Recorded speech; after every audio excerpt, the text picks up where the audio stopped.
Republican Congressman Tim Burchett of Tennessee has been one of the loudest voices for increased government transparency when it comes to UFOs.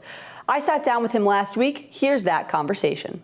Congressman Tim Burchett, thank you so much for joining us today. First question I have is, there was a really fascinating hearing last month with those three witnesses who spoke about either their personal experiences witnessing UAPs or hearing accounts from others. I was curious to know, what did you find that was most surprising or most interesting during that hearing? Well, none of it was surprising to me. I had a good attorney tell me one time, never ask a question you don't know the answer to. And I've been following this issue since I was a kid. I mean, literally, I was single digits reading up on this stuff. And so, and I knew I knew the witnesses' backgrounds, and a couple of them I knew personally. So I was very much aware of the questions and where they were leading. But I was delighted that they held up their hand and said it under oath. It's one thing seeing it on an interview on YouTube. It's another thing I've seen it holding up their hand before God and Congress and telling the truth. So I was very much delighted by that. And then at a number of occasions during that hearing, the witnesses have said that they were unable to get into specifics or fully answer your questions because we were in a public setting. Congresswoman Luna, after the hearing, had mentioned that they were going to work on, her and a group of lawmakers were going to work on having another hearing, speaking to the witnesses rather, in a public setting, perhaps in a SCIF. Are you part of those efforts? And can you give a status update, if so, where those efforts are? Yeah, Matt Gaetz penned a letter that myself and three others signed that we're trying to, we'd like for Speaker McCarthy and Chairman Comer actually to appoint a select committee just to do just that. So we would have subpoena powers and we could bring those people in. I think the thing is, if they don't have anything to hide, if the Pentagon doesn't, then they shouldn't throw up another roadblock as they've done in the past on some of this other stuff. So hopefully the Chairman Comer, I suspect the American public though is lighting him up and Speaker McCarthy about this issue, because it's polling shows that there's more than half the population believes that there's something else out there, and those are pretty good odds for a politician. I always say 50% plus one is all you need on election day, but they clearly, and it's really touched a nerve. You mentioned the letter asking to create that subcommittee, that select committee on UAPs that you mentioned. You, Matt Gaetz, a few others wrote that to Speaker McCarthy. First off, have you heard back from Speaker McCarthy? If you can give a status update on where those efforts are. And then second off, other from then having subpoena power, being able to talk about these circumstances in a closed setting, are there any other reasons why a select committee would help and aid your efforts? The SCIF, we've run into so many roadblocks there. We're trying to use a third-party administrator and all this stuff. It's just, we're running into a lot of roadblocks there, and that's the problem with this whole thing. It just creates more and more conspiracy theories because our federal government is so arrogant and so bloated, and they can they'll just run out the clock. Now, I'm guilty of this as well, but Americans want their pizzas in 30 minutes or less, and that's about our dadgum attention span. Have you heard back from Speaker McCarthy about this request? No, I have not. I'm going to be, I thought I'd let the dust settle a little bit. I know some folks are vacationing and I don't want to bother him, but he knows my interest, and I've talked with Chairman Comer, and I'm going to talk to him again.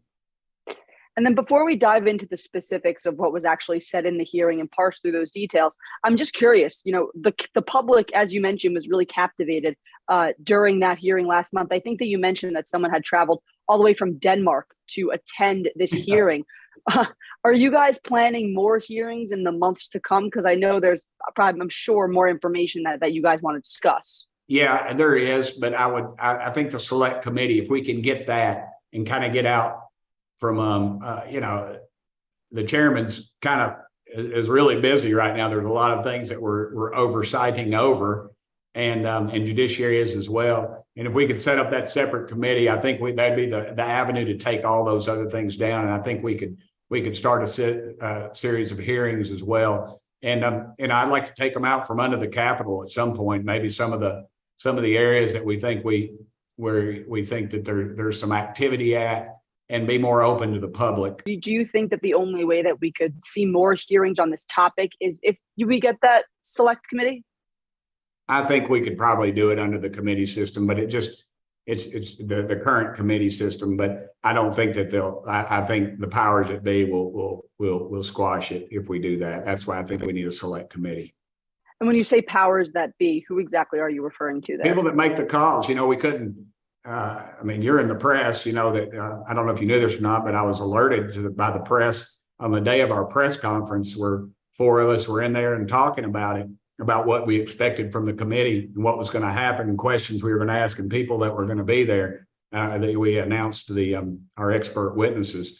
They were going to put us in one of the rooms that was under construction, for goodness sakes. We had people that we'd called to testify that said no. In fact, they had gotten a call from somebody at the Pentagon, and they were encouraged not to be there. One who was, I don't know about NASA, I don't know the connection there, but there was some inference that NASA was going to do their own press conference. Before you mentioned the Pentagon and allegations that the Pentagon has been concealing the program to recover these UAPs and these crafts. And David Grush, one of the witnesses who testified at last month's hearing, he actually alleged that that the government is in possession of non-human material that was recovered from those crash sites. The Pentagon, though, later denied that, and they said, quote, that they do not have, quote, any quote, verifiable information to substantiate claims that any programs regarding the possession or reverse engineering of extraterrestrial materials have existed in the past or exist currently, close quote. So I'm curious, how do you square these two claims that clash so directly? They never pass an audit. They lose billions of dollars. We don't know where that money goes. They do not tell us, out of their arrogance. And Congressmen, honestly, are just gutless. They're afraid somebody's going to come out and say, "Oh, you're against veterans," and that's always the rub. That's why both parties get in the rub on that, and then their budgets grow more and more. We put millions more dollars in this latest bill, that more than the President Joe Biden asked for goodness sakes. So where is all that money going? I just feel like there's a lot going on there with that, and we barely scratched the surface on that. But how do you square that, that specific claim from David Grush talking about that non-human material, and then the Pentagon coming back and saying that they're not in possession of any of that? How do you square those two contrasting statements? David Grush is a decorated veteran in Tennessee. That means a whole lot. In Washington, obviously, it doesn't mean anything. You have 3 gentlemen that weren't in any contact with each other, different entities. You have hundreds, if not thousands, of people across the world who are seeing things, who have had encounters, we have these Air Force, these pilots chasing these objects. You can listen to the audio where they're saying, what is it? They're just laughing because they can't. If they don't exist, then tell me what we're looking at on those cameras. Is that our technology? And if so, how are we defying our laws of physics as we know? Because at those G's, the human body would literally be liquefied. And there is nothing, we have nothing in our arsenal, and it's not our enemies, or they would control us more so than China does now, but they would. Russia wouldn't be locked down in a worthless war in Ukraine. And we wouldn't be scratching our head every time our enemies do something. We'd put an end to it. So that leaves you with a couple of other avenues. Either it's something extraterrestrial, or it's a project, a skunkworks project of our own that we are reverse engineering of some craft that we've recovered. And I want to ask you about another topic that another one of the witnesses discussed. Ryan Graves, he spoke about the stigma surrounding reporting sightings of UAPs. He suggested that may be he said that may be a reason why some folks are sometimes, decide not to report some of these sightings. How, in your opinion, from your perspective, how can Congress help chip away at that stigma surrounding reporting of UAPs? Because it seems to be a central part of this entire puzzle of creating more transparency and informing the public more about what we know about these sightings. Right. Whistleblower protection, it doesn't really exist for these folks. I've talked to too many of them. They get pulled off the flight line. They say they're debriefed is what the military intelligence, but military intelligence is a whole lot like congressional ethics. it doesn't exist.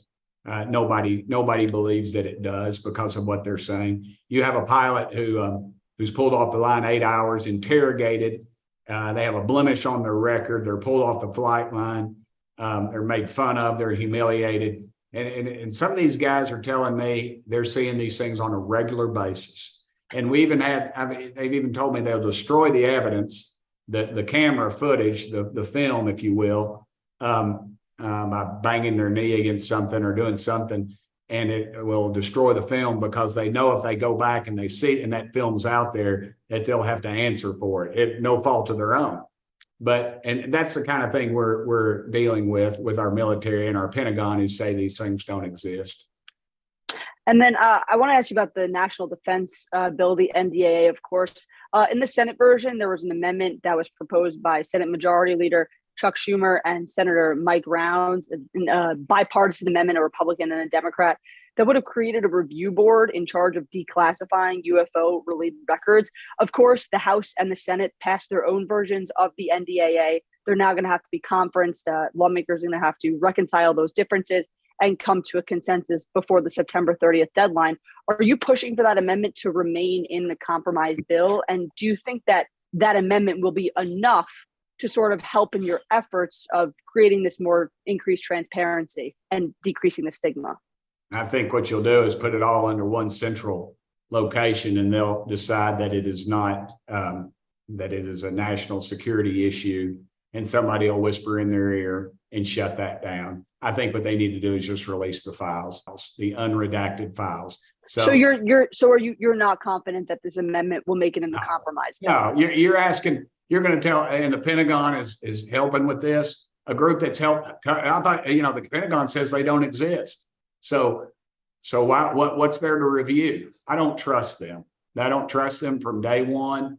They're war pimps. That's all, and their business is very good right now.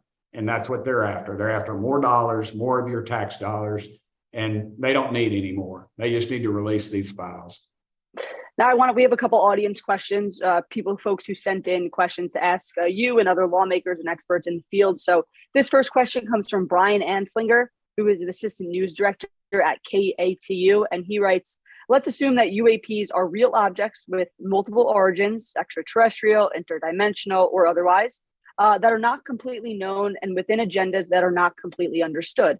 How would you advise leaders on transparency and informing the public and the media about the reality of this presence while so many questions remain unanswered? It's not my job to decide what the public can and cannot handle. I think that deals with censorship. I do not trust a government that does not trust its people.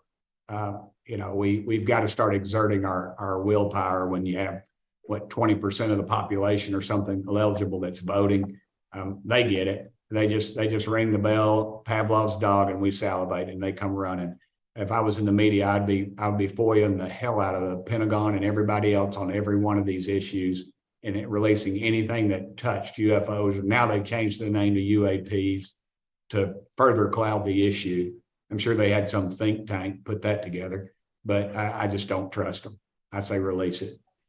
Second audience question. This one comes from Jason Wagner. He's a research analyst, and he writes, while maintaining a spirit of nonpartisan solidarity in the search for truth, how do we pressure the executive branch to disclose its knowledge and material? Is the president being cooperative with this effort? I just don't feel like this issue has a partisan label to it.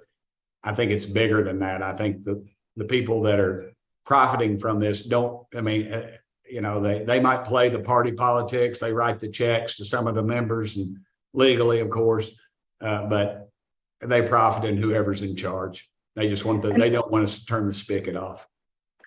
This has, as you mentioned, been a very nonpartisan issue. I think that the hearing last month was one of the more bipartisan showings up on Capitol Hill that we've seen in a really long time. You yourself are known to be a very bipartisan member up on Capitol Hill. You're always seen giving fist bumps to your colleagues, whether they're Republican or Democrat. Talk about the nature, if you would, of the issue of UAPs and increasing transparency. Talk about how that's a bipartisan effort and how it doesn't break along partisan lines, but we're really seeing lawmakers from both sides of the aisle work together on this one. Well, thank you for saying that. The baseline is it's transparency in the media and Congress. ought to realize that we've got people in this government that are taking billions, if not trillions of our dollars that are not being very transparent about where they're spending it. And we deserve some answers. Congressman Tim Burchett, Republican from Tennessee's 2nd Congressional District, thank you so much for joining us for this really interesting and important conversation. Thank you for having me. I really appreciate y'all keeping it in a serious mode. Thanks again to Congressman Burchett for speaking with me last week.